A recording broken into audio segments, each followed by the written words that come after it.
Hello friends, I am back. और हमने अपनी बेसिक इलेक्ट्रॉनिक्स की सीरीज में, जो कि हम टाइको इंस्टीट्यूट ऑफ एम्बेडेड टेक्नोलॉजी में इतने सालों से पढ़ाते आ रहे हैं इंजीनियर्स और एमटेक को, उसके अंदर हमने आपको जो सीरीज में कमिट किया है कि हम आपको फ्री सारा कंटेंट देने वाले हैं। उसके अंदर हमने आपको पहले आपको इलेक्ट्रॉनिक्स लॉज, फिर उसके बाद में हमने resistance, capacitance, inductor, diode, transistor और मॉसफेट ये सब कवर किया है। आज से हम शुरू करने जा रहे हैं आपके डिजिटल इलेक्ट्रॉनिक्स के बारे में। तो आपको पता होगा जितनी भी आईसीज बनती हैं हमारे पास में, तो नॉर्मली वो सेमीकंडक्टर टेक्नोलॉजी आज के दिन में दो ही यूज होती है। कौन कौन सी? TTL and CMOS.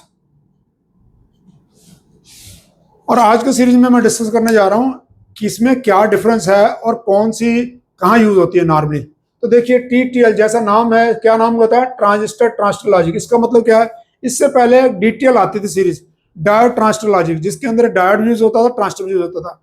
पर आपको पता है, अगर मैं एक ट्रांजिस्टर का कलेक्टर और बेस को शॉर्ट कर दूं तो जो बेस और एमिटर वो एक डायोड बन जाएगा। तो इसलिए हमने क्या किया, ट्रांजिस्टर ट्रांजिस्टर लॉजिक। तो सिमिलर एलिमेंट बना बनाकर हम उसको यूज कर लेते हैं। और इसके अंदर क्या है, कंप्लीमेंट्री मेटल ऑक्साइड सेमीकंडक्टर। जैसा कहा मेटल ऑक्साइड सेमीकंडक्टर, तो मतलब ये सीमॉस हो गया। इसका मतलब ये जितना मॉसफेट है उसके बनता है। अब ये कंप्लीमेंट्री का मीनिंग क्या होता है पता है आपको? क्या कंप्लीमेंट्री का मीनिंग होता है? कंप्लीमेंट्री का मीनिंग होता है कि जितने भी गेट बनते हैं, जो भी आउटपुट आएगी, देखिए जब हम डिजिटल इलेक्ट्रॉनिक्स में काम करेंगे तो हमें इस पिन को जीरो यानी कि लो या हाई लॉजिक पे लेके जाना होगा। अब इस केस में क्या होता है, इस केस में ट्रांजिस्टर को ऑन कर दिया तो उसके कलेक्टर से वोल्टेज आ गई, ग्राउंड हो गया। यहाँ उसको ऑफ कर दिया तो हाई आ गई। पर इस केस में ऐसे नहीं होता। इस केस में क्या करते हैं हम लोग, हर गेट के ऊपर एक पी चैनल और एक एन चैनल का मॉसफेट यूज करते हैं। और अगर हमें उसको ग्राउंड करना है तो एन चैनल के मॉसफेट को ऑन करते हैं तो उसको पिन को लो ले जाता है। और अगर हमें हाई करना है तो मैं उस केस में पी चैनल को ऑन कर, इसलिए क्योंकि कंप्लीमेंट्री यूज हो रही है। एनपीएन एक पी चैनल एक एन चैनल यूज हो रहा है, इसलिए इसका नाम कंप्लीमेंट्री मेटल ऑक्साइड है। अब सबसे बड़ा एडवांटेज डिसएडवांटेज क्या होता है? सबसे पहला जो है वो क्या है हमारा, बेसिकली ट्रांजिस्टर ट्रांजिस्टर लॉजिक, और ये जो है सीमॉस कंप्लीमेंट्री।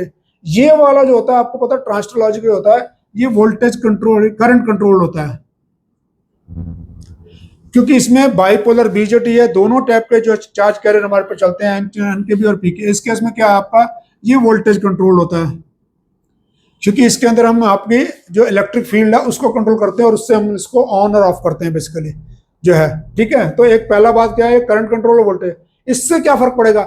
इसका मतलब पक्की बात है, जब ये करंट कंट्रोल होगा तो ये कांस्टेंट करंट लेगा, जबकि वोल्टेज केस में हमें कम पावर अप्लाई करनी पड़ती है। इसका मतलब दूसरा काम क्या, सीधा सीधा, अगर आपने कभी स्टैंडर्ड टीटीएल आईसी कभी यूज करी है, जिसका नंबर जो इसमें नंबर में से जैसे मान लीजिए 7400 है। अब इस केस में देखिए, इसके अंदर यहाँ पर कोई भी इनफिक्स नहीं है। इस सीरीज को स्टैंडर्ड टीटीएल आईसी कहते हैं। कभी अगर आपने यूज करी होगी तो सर्किट में इसको हाथ लगा के देखिएगा, ये गर्म होगी। इसका मतलब इसमें आपकी पावर कंजम्पशन ज्यादा है। और इसमें बिल्कुल लो रहती है, जब आपका फंक्शन नहीं कर रहे तब भी लो है, और जब चलता है इसको हाथ लगा के इस आईसी को देखेंगे तो ये रूम टेम्परेचर पर ही होगी और आईसी पूरी काम करती है। क्या करंट केस में हमारे पास पावर कंजम्पशन ज्यादा होगी, ये हो गया। तीसरा काम क्या हो गया, स्पीड। आल्दो जो टीटीएल है वो आईसी जो है उसका स्विचिंग स्पीड फास्ट होती है एज कम्पेयर टू, तो जैसे पहले होता था हमारे पास जो टीटीएल फैमिली होती थी और जो सीमॉस होती है उसकी स्पीड है।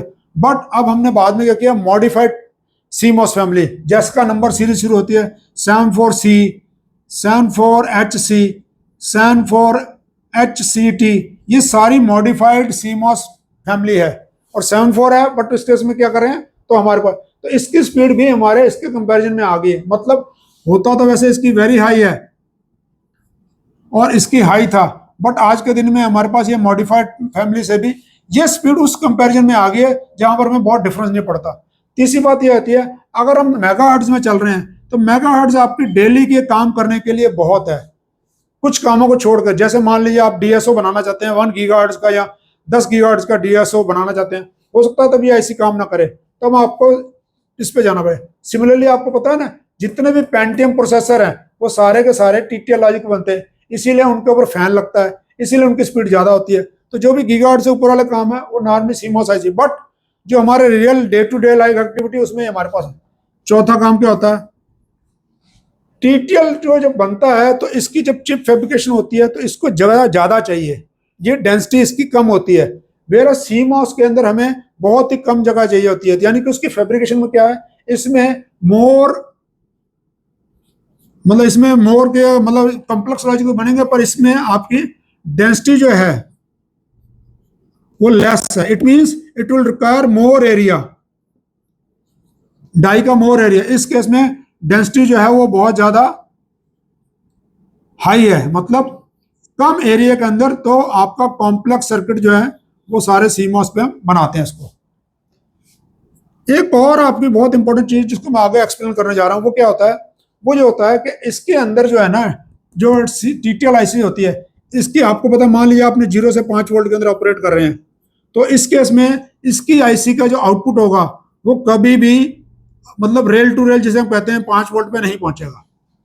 वेरा सीमॉस में rail to rail, rail to rail क्या होता है, अरे ये आपकी सप्लाई है, ये आपकी 0 वोल्ट है, ये 5 वोल्ट है, इसे कहते हैं रेल टू रेल। यानी कि सीमॉस आईसी का जो आउटपुट है वो पूरा स्विंग करेगा। वेरा टीटीएल का जो होगा वो स्विंग 0 में तो ठीक रहेगा, पर ऊपर का मैक्सिमम नहीं जा पाएगा। अभी कितना जा पाएगा वो हम अभी आपको डिस्कस करते हैं आगे, तो आप समझेंगे बेसिक डिफरेंस क्या है। अच्छा, आज के दिन में जितनी भी हमारे पास डिजिटल आईसीज हैं, सारी टीटीएल और सीमॉस दोनों पे मिल जाती हैं, जितने लॉजिक गेट्स हैं आपके पास में।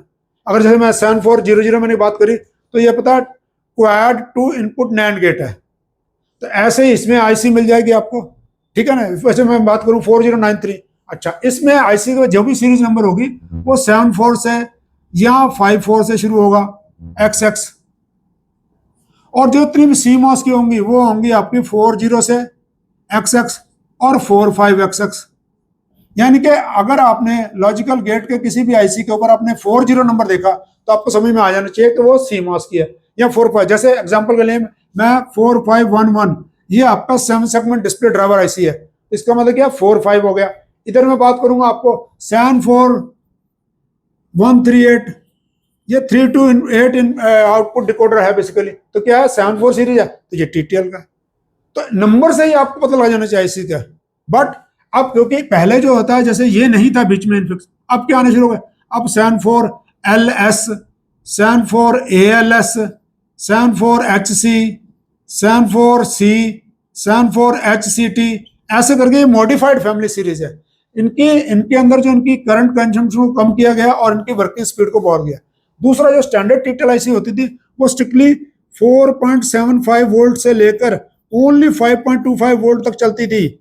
मैंने किसकी बात करी, स्टैंडर्ड टीटीएल की, जिसके अंदर कोई इनफिक्स नहीं होता। इसका मतलब आप देख सकते हैं सिर्फ 0.5 वोल्ट का टॉलरेंस है।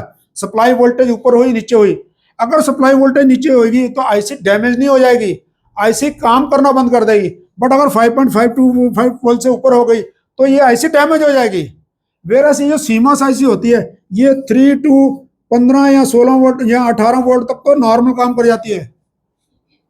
इसका मतलब अगर आप बैटरी पावर चलाना चाहते हो लीजिए, 3 वोल्ट में बड़ा फर्स्ट क्लास चलता है। और अगर आपने मान लो, तो अब हम लोग जो है, क्योंकि हम इंडस्ट्रियल इलेक्ट्रॉनिक्स कंपनी हमारी है जिसके अंदर हम प्रोसेस कंट्रोल इंस्ट्रूमेंट और ये सब बनाते हैं, तो पहले 1991 में जब मैंने शुरू किया तब हम सारी सीमॉस आईसी यूज करते थे और उसको 12 वोल्ट पे ऑपरेट करते थे। अब 12 वोल्ट पे ऑपरेट क्यों करते थे वो मैं आपको एक्सप्लेन करता हूँ, क्योंकि उस केस में क्या होता है, नॉइस मार्जिन बहुत बढ़ जाता है। अब ये नॉइस मार्जिन क्या होता है, जो सिग्नल है हमारे टीटीएल आईसी के सर्किट आपको जल्दी डिस्टर्ब हो जाते थे, और सीमॉस के जो 12 वोल्ट चलाते थे, जितना मर्जी इंडस्ट्रियल नॉइस हो, हमारा काउंटर, हमारा जो टेम्परेचर कंट्रोल होता था या जो हमारा टाइमर्स होता है, टाइम कंट्रोल, वो बिल्कुल बिना हिले फर्स्ट क्लास काम करते थे और हमें रिपीट ऑर्डर आते थे। तो क्या डिफरेंस है वो मैं बताता हूँ। तो मोटा मोटा आप समझिए, बेसिकली हमारे पास दोनों अवेलेबल हैं, डिपेंड करता है। बट अगर आपने 5 वोल्ट का लॉजिक रखना है तो नेचुरल बात है आप इसको, अच्छा ये 5 वोल्ट पे चल सकती है तो 5 वोल्ट पे सीमॉस भी लगा सकते हैं। बट अगर आपने स्टैंडर्ड टीटीएल लगाया और ये लगाया तो क्या डिफरेंस होता है वो मैं अभी बताता हूँ, कौन सी आईसी किसको ड्राइव कर पाएगी और कौन सी आईसी किसको नहीं ड्राइव कर पाएगी। ठीक है जी, देखिए अब देखिए, अब जो है टीटीएल स्टैंडर्ड जो टीटीएल, इसमें क्या होगा, एक होगा input logic level. Input logic level मतलब क्या होता है कि भैया टीटीएल आईसी के जो देखो मान लीजिए एग्जांपल लीजिए, ये एक इन्वर्टर ही है, सिंपल एक आपको इन्वर्टर बना दिया, ठीक है जी, ये टीटीएल का भी है और ऐसे ही एक इन्वर्टर सीमॉस का भी है। फॉर एग्जाम्पल 40106 ले लीजिए, हैक्स इन्वर्टर है। इस केस में आपका जो है आई थिंक 7404 मेरे ख्याल इन्वर्टर है। I may be wrong but you can check और यू कैन अंडरस्टैंड कि कौन सा इन्वर्टर आपका, ठीक है जी।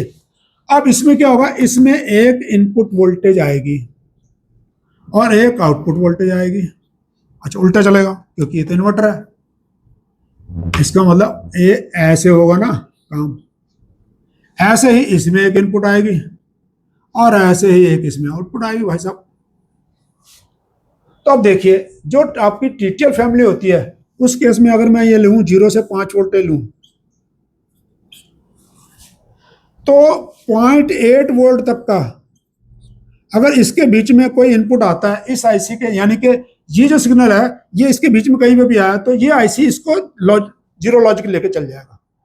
और उसके बाद में क्या करेगा, ये 2 वोल्ट से लेकर 5 वोल्ट तक अगर कुछ भी आएगा उसे ये हाई मान लेगा। इसका मतलब अगर ये सिग्नल मेरा मान लीजिए 0.5 वोल्ट से लेकर, यानी कि जीरो ग्राउंड पे नहीं आया पूरा, और ये मान लीजिए 2.3 वोल्ट है, तो ये इस आईसी को बिल्कुल उल्टा कर देगा, बिल्कुल सही चलेगा, क्योंकि ये जो वोल्टेज हैं दोनों ये इसके लॉजिक्स में पड़ रही हैं। तो क्या भाई 0.5 वोल्ट इस जीरो लॉजिक में पड़ रहा है और 2.3 वोल्ट इसके हाई लॉजिक में पड़ रहे हैं, तो बस ठीक है, वो काम कर देगा ऐसे।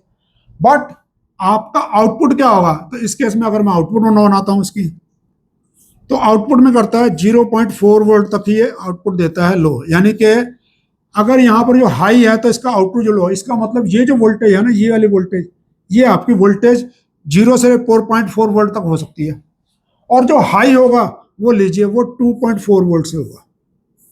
2.4 वोल्ट से लेकर 5 वोल्ट के बीच में कुछ भी हो सकता है, but as I told you it will never reaches 5 volt. 5 volt तो पहुंचेगा ही नहीं, जो मर्जी कर लीजिए। क्यों नहीं पहुंचेगा, क्योंकि जो ट्रांजिस्टर लॉजिक है, तो ट्रांजिस्टर का जो आउटपुट होता है ना, जब हम उसको छोड़ते हैं तो उसमें एक रेजिस्टेंस लगा होता है, रेजिस्टेंस से हमारा पुल अप होता है। तो जब आप छोड़ भी दोगे ट्रांजिस्टर को, आप छोड़ दो तो जो हाई आएगा वो रेजिस्टेंस के थ्रू आएगा, इसलिए वो पूरी वोल्टेज कभी नहीं पहुंच पाएगी। अब देखिए, अब इधर सीमॉस में देखिए क्या होता है। सीमॉस का भी मैं इनपुट का बनाता हूं, तो सीमॉस में इनपुट जो है आपका कैसे चल रहा है ये देखिए। तो 0 से लेकर 1.5 वोल्ट तक का कुछ भी वोल्टेज हो ये ऐसे जीरो मान लेगा, लो लॉजिक। और उसके बाद में जो है आपका 3.5 वोल्ट से 5 वोल्ट के बीच में कुछ भी होगा ये ऐसे इनपुट को हाई मान लेगा। बट इसका जो आउटपुट होगा वो देखिए क्या है, इसका आउटपुट होगा 0.5 वोल्ट तक, उससे नीचे नीचे आएगा, और उधर जो ऊपर होगा लो जी 4.2 वोल्ट से लेकर 5 वोल्ट के बीच में इसका आउटपुट होगा। अब देखिए, ध्यान से देखिए, अब क्या हुआ ये बेसिकली कि अगर कोई नॉइस टीटीएल के अंदर यहां से उठ के इसके यहां तक टच करके वापस आ जाता, तो भाई साहब ये सर्किट के अंदर पल्स, एक पतली सी पल्स आ जाती, नॉइस की पल्स आ जाती। पर यही नॉइस की पल्स अगर यहां से उठ के, यानी कि आपके, क्योंकि उठा तो ना 0.8 से है ना, तो 0.8 से लेकर उठ के ये यहां पर जाता कितने तक, 2.4 वोल्ट या 2.5 वोल्ट तक मैंने कहा, ये भी 2.5 वोल्ट मान लीजिए। तो भाई साहब इसके अंदर, इसका आउटपुट के अंदर कोई नॉइस नहीं आता।